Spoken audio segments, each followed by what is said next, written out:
विद्यार्थी मित्रांनो, तर आज आपण घेऊन आलेलो आहोत 10 मराठी शब्द आणि त्याचं ट्रान्सलेशन इंग्लिशमध्ये आपण ते कसं म्हणणार. इंग्लिश शिकण्यासाठी, इंग्लिश बोलण्यासाठी हे शब्द खूप महत्त्वाचे आहे. तर व्हिडिओ एंडपर्यंत नक्की बघा.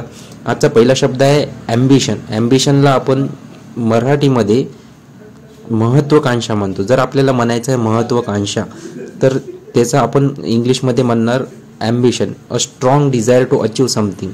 म्हणजे एक खूप दृढ महत्त्वाकांक्षा असते की आपल्याला ते पाहिजेच, आपल्याला ते हासिलच करायचं आपल्या लाईफमध्ये, असं या ॲम्बिशन याचा म्हणणं होते.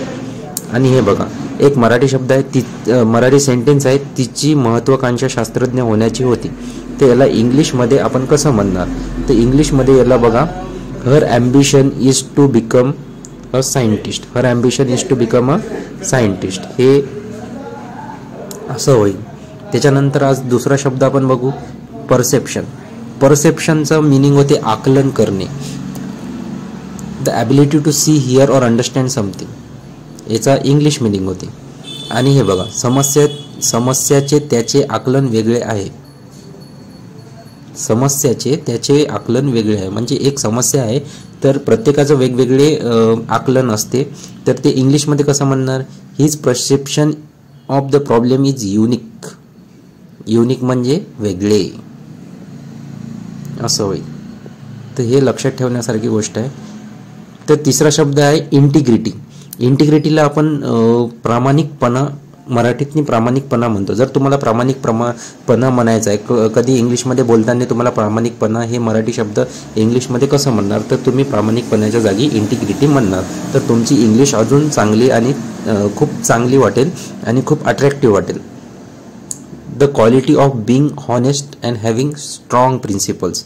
तर याचं सेंटेन्स बघा, मराठी सेंटेन्स इथे आहे, नेतृत्वासाठी प्रामाणिकपणा महत्त्वाचा आहे. याला इंग्लिशमध्ये कसं म्हणणार, integrity is essential for leadership. याचे स्क्रीनशॉट्स पण काढू शकता. आणि व्हिडिओ आवडत असेल तर लाईक करा, शेअर करा, सबस्क्राईब करा. चौथा शब्द आहे इनोव्हेशन. इनोव्हेशन म्हणजे नवकल्पना. जर नवकल्पना आपण मराठीमध्ये म्हणतो की त्याला नवकल्पना सुचली, आपल्याला नवकल्पना सुचली, आपण नवीन काहीतरी सुचत आहोत, नवीन आयडिया येत आहे, तर ते असते इनोव्हेशन. तर तुम्ही चांगल्या इंग्लिशमध्ये जर तुम्हाला बोलायचं असेल ॲडव्हान्स लेवलच्या, तर इनोव्हेशन नवकल्पनेच्या जागी आपण वापरू शकतो.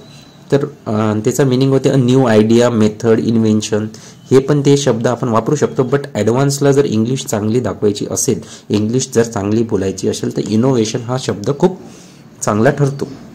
आता मराठी वाक्य बघा, कंपनी पुढे राहण्यासाठी नवकल्पनेवर भर देते.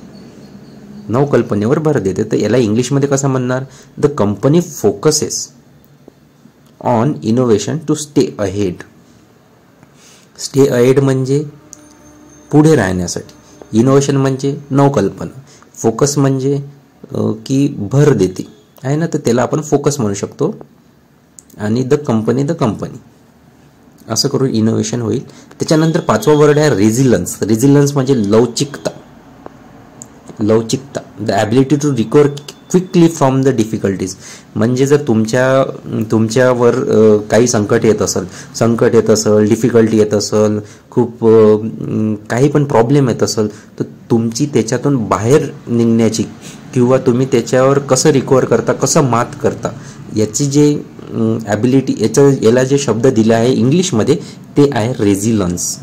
रेझिलन्स तुम्ही वापरू शकता. लवचिकता जर तुम्हाला मराठीत म्हणायचं असेल किंवा हे जे आता मी सांगितलं तुम्हाला कंडिशन, या कंडिशनमध्ये वापरायचं असेल, तुम्ही रेझिलन्स हा शब्द वापरू शकता.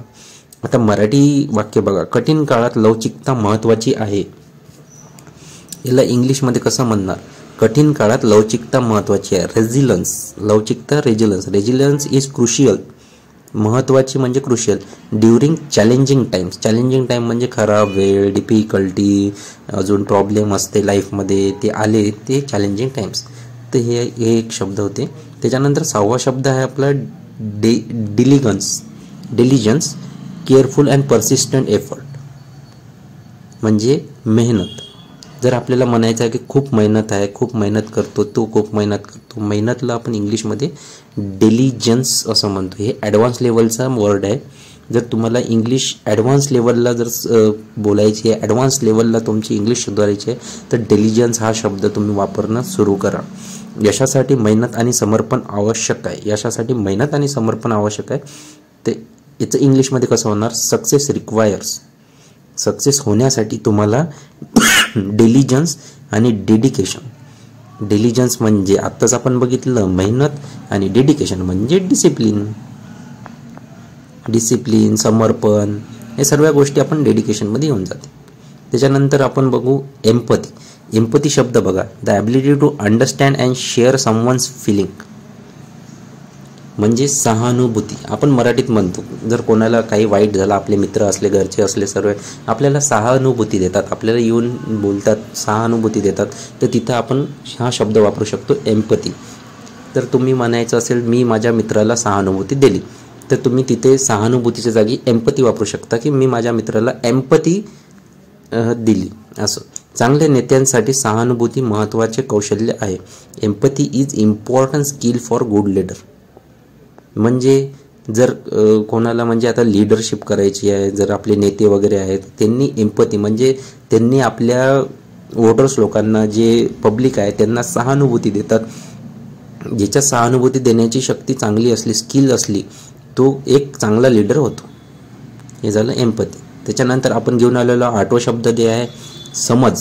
समज जर आपण म्हणतो एक पोरगा खूप समजदार आहे, एक पोरगा खूप समजदार आहे, खूप चांगली समज आहे, तर त्याला आपण इंग्लिशमध्ये कॉम्प्रिहेन्शन, असं ॲडव्हान्स लेवलवर कॉम्प्रिहेन्शन आपण यूज करू शकतो. कॉम्प्रिहेन्शनचा मिनिंग होते the ability to understand something, म्हणजे कोणतीही गोष्ट लवकर समजून घेण्याची ॲबिलिटीला आपण कॉम्प्रिहेन्शन असं यूज करतो. गुंतागुंतीच्या विषयाची तिची समज प्रभावी होती. गुंतागुंतीच्या विषयाची तिची समज प्रभावी होती, हे मराठी वाक्य. आता बघा इंग्लिशमध्ये, her comprehension of complex topic is impressive, असं हे मराठी वाक्य इंग्लिशमध्ये होईल. त्याच्यानंतर आपण घेऊन आलेलो नववा शब्द, दॅट इज स्केप्टिझम, संशयवाद. जर तुम्हाला कोणत्यावर संशय असेल, डाऊट आपण त्याला म्हणतो, संशय म्हणजे doubt, but doubt about the truth or authenticity of something. जर तुम्हाला संशयवाद असेल तर तुम्ही हे वाला शब्द वापरू शकता, स्केप्टिझम. हे खूप ॲडव्हान्स लेवलचं आहे, तर तुम्ही हे लक्षात ठेवा. खूप चांगली इंग्लिश तुमची वाटेल, आणि तुम्ही असं समोरच्याला भास होईल की तुमची वोकॅब्युलरी खूप चांगली आहे, खूप चांगली पकड आहे. हे तुम्ही शब्द जेव्हा इंटरव्ह्यू लेवलला जातात, किंवा कंपनीत जातात, किंवा जॉबवर लागतात, तेव्हा हे शब्द जेव्हा तुम्ही वापरतात ना, खूप खूप खूप बढिया तुमची इंग्लिश वाटते, आणि खूप चांगलं वाटते समोरच्यांना. तर हे बघा, प्रकल्पाबद्दल त्यांचा संशयवाद योग्य होता. ही scepticism about the project was justified, असं आहे मराठी वाक्य इंग्लिशमध्ये होईल. आणि आजचा शेवटचा शब्द, तुम्हाला व्हिडिओ आवडला असेल तर नक्की लाईक करा, शेअर करा, सबस्क्राईब करा. तर हे बघा, काम पुढे ढकलणे.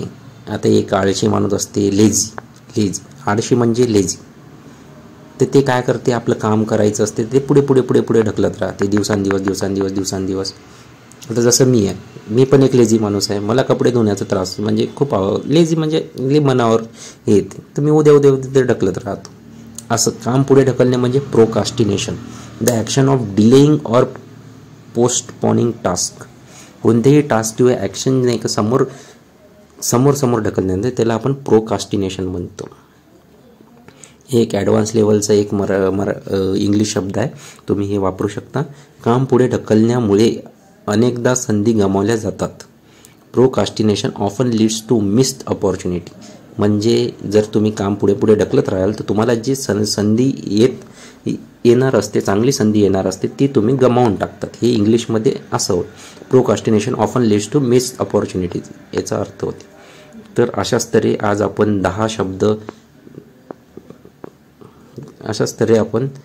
10 इंग्लिश शब्द बघितलेत. आणि अशाच व्हिडिओसाठी लाईक करा, शेअर करा, सबस्क्राईब करा.